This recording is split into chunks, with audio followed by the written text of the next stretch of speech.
Hello दोस्तों, आज जानते हैं भारत के कुछ पठार के बारे में। पठार यानी कि पर्वतों के बारे में। फिर सबसे पहले जानते हैं दक्कन के पठारों के बारे में।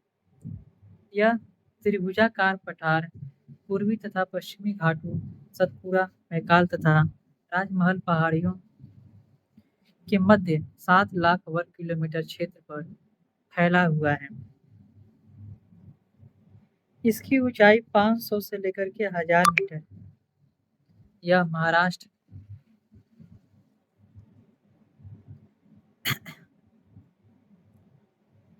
मध्य प्रदेश, छत्तीसगढ़, उड़ीसा, आंध्र प्रदेश, कर्नाटक तथा तमिलनाडु राज्यों में फैला हुआ है। इस पठार का निर्माण ज्वालामुखी द्वारा हुआ है। लावा के निक्षेप 2000 मीटर से अधिक गहरे हैं। इस पठार का आधार प्राचीन रवेदार शैलों से निर्मित है। इसमें जीवाश्म रहित ग्रेनाइट, नीस, बेसाल्ट, चूना पत्थर तथा क्वार्ट्ज शैली मिलती है। दक्कन का पठार निम्नलिखित खंडों में विभाजित किया जा सकता है, जैसे कि सतपुड़ा श्रेणी। यह पर्वतमाला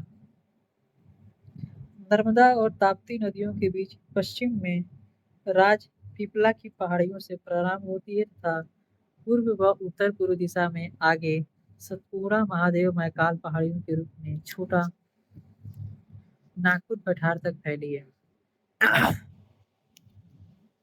पूर्वी सीमा राजमहल की पहाड़ियों द्वारा बनती है। वास्तव में इस पर्वतमाला का विस्तार 21 डिग्री से 24 डिग्री उत्तरी अक्षांश के बीच है। यह अधिकतर बेसाल्ट और ग्रेनाइट चट्टानों की बनी है। इसकी औसत ऊंचाई 770 मीटर है। सतपुड़ा पर्वतमाला की सबसे ऊंची चोटी धूपगढ़ है, जो 1350 मीटर ऊंची है और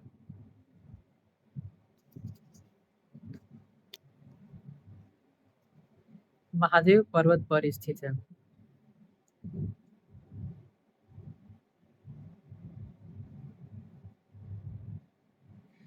मैकाल पहाड़ी का सर्वोत्तम शिखर और सतपुड़ा श्रेणी की दूसरी मुख्य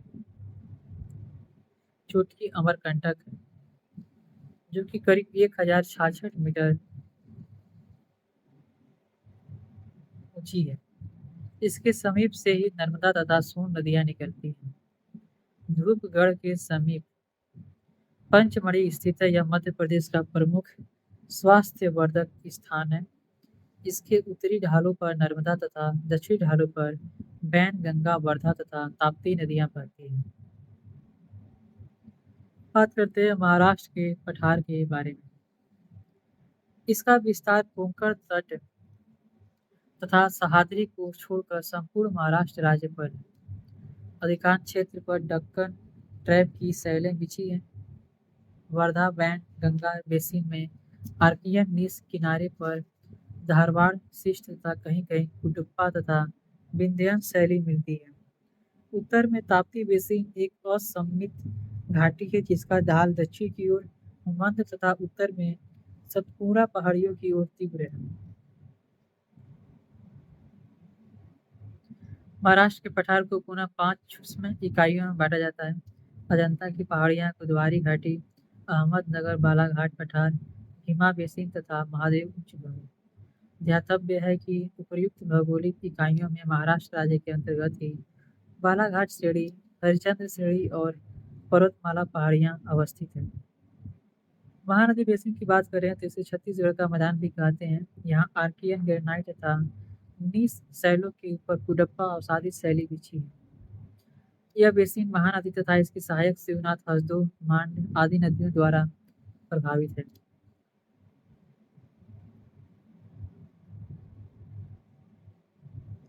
बेसिन की सीमा पर पहाड़ियों तथा पठारों का क्रम निश्चित है। उत्तरी सीमा लोरमी पठार, पेंड्रा पठार, छोड़ी पहाड़ियों तथा रायगढ़ पहाड़ियों द्वारा निर्धारित होती है। पश्चिमी सिरे पर मैकाल श्रेणी तथा दक्षिणी सिरे पर राजहरा पहाड़ियाँ स्थित हैं, जिनकी संरचना धारवाड़ शैली से हुई है। उड़ीसा की उच्च भूमि की बात करें तो गरजात पहाड़ियाँ उत्कल तट के सहारे विस्तृत है। इसके पश्चिम में महानदी बेसिन उत्तर में छोटा नागपुर का पठार, दक्षिण पश्चिमी में पूर्वी घाट तथा पूर्व में उत्कल का मैदान स्थित है। प्रदेश की शैली मुख्यतः आर्कियन, ग्रेनाइट, नीच तथा ज्वालामुखी है। यह प्रदेश अनाच्छादित पहाड़ियों, पठारों, तीव्र कंटकों तथा पौड़ घाटियों का सम्मिश्रण है। उत्तरी उच्च भूमि में मलयागिरी, मेघसानी आदि उल्लेखनीय शिखर स्थित है। दक्षिणी उच्च भूमि में महेंद्रगिरी सर्वोच्च शिखर है। दंडकांडा है, इसका विस्तार उड़ीसा, छत्तीसगढ़ तथा आंध्र प्रदेश में लगभग 79,078 वर्ग किलोमीटर क्षेत्र पर है। यह एक विषम पठार है जिसे 2 इकाइयों में बांटा जाता है, दंडकारण्य उच्च भूमि तथा दंडकारण्य घाट। उच्च भूमि उत्तर प्रदेश के अंतर्गत बस्तर का पठार तथा घाटों के अंतर्गत कालाहांडी का पठार सम्मिलित है। उत्तर पश्चिमी की ओर कांकेर बेसिन स्थित है जो छत्तीसगढ़ मैदान का दक्षिणी विस्तार है। प्रदेश के दक्षिणी पश्चिमी भाग में मलकानगिरी का पठार स्थित है। भूभौतिक दृष्टि से यह प्रदेश प्रायद्वीपीय का समतलीकृत भाग है जिसमें प्रधानतः कैम्ब्रियन पूर्व की नीच शैली पाई जाती है। प्रदेश को 2 सूक्ष्म इकाइयों में बांटा जाता है, तेलंगाना तथा रायलसीमा। उच्च भूमियाँ तेलंगाना प्रदेश प्रायः मैदानों की एक पेटी है तथा सामान्य ढाल पूर्व की ओर है। रायलसीमा पठार का एक समतल भूमि है। कर्नाटका पठार की बात करें तो यह पठार कर्नाटक तथा केरल के कुछ भाग पर विस्तृत है, जिसमें आर्कियन से लेकर आधुनिक युग तक की शैली मिलती हैं। प्रदेश की औसत ऊंचाई 600 से 900 मीटर है। मुलानगिरी बाबा बुदन पहाड़ियों की सर्वोच्च तथा कुद्रुपुर त्रिमुख द्वितीय सर्वोच्च शिखर है। यह प्रदेश अत्यधिक विच्छेदित है। इसे 3 भू-आकृतिक इकाइयों में बांटा जाता है, मलनाद, उत्तरी उच्च भूमि तथा दक्षिणी उच्च भूमि। मलनाद एक पहाड़ी प्रदेश है। यह पश्चिमी घाट के आर पार स्थित है। उत्तरी उच्च भूमि का एक छोटा पठार है जिस पर कृष्णा व तुंगभद्रा नदियां प्रभावित होती हैं। दक्षिणी उच्च भूमि को मैसूर का पठार कहते हैं जिसकी प्रमुख नदी कावेरी नदी है। तमिलनाडु पठार की बात करें तो यह पठार दक्षिणी सहाद्वीप तथा तमिलनाडु तटीय के मैदानों के मध्य विस्तृत है। इस पठार को 2 इकाइयों में बांटा जाता है, तमिलनाडु पहाड़ी तथा कोयम्बटूर मदुरै उच्च भूमि। पहाड़ियों के अंतर्गत जावदी, शिवराय, कलरायन तथा पचमलाई की पहाड़ियां सम्मिलित है। उच्च भूमि क्षेत्र में बेगाई एवं ताम्रपर्णी नदियों के बेसिन महत्वपूर्ण है। पश्चिमी घाट संरचना की दृष्टि से एक संपूर्ण इकाई है। यह ताप्ती के मुहाने से लेकर कन्याकुमारी अंतर्य तक फैली हुई है।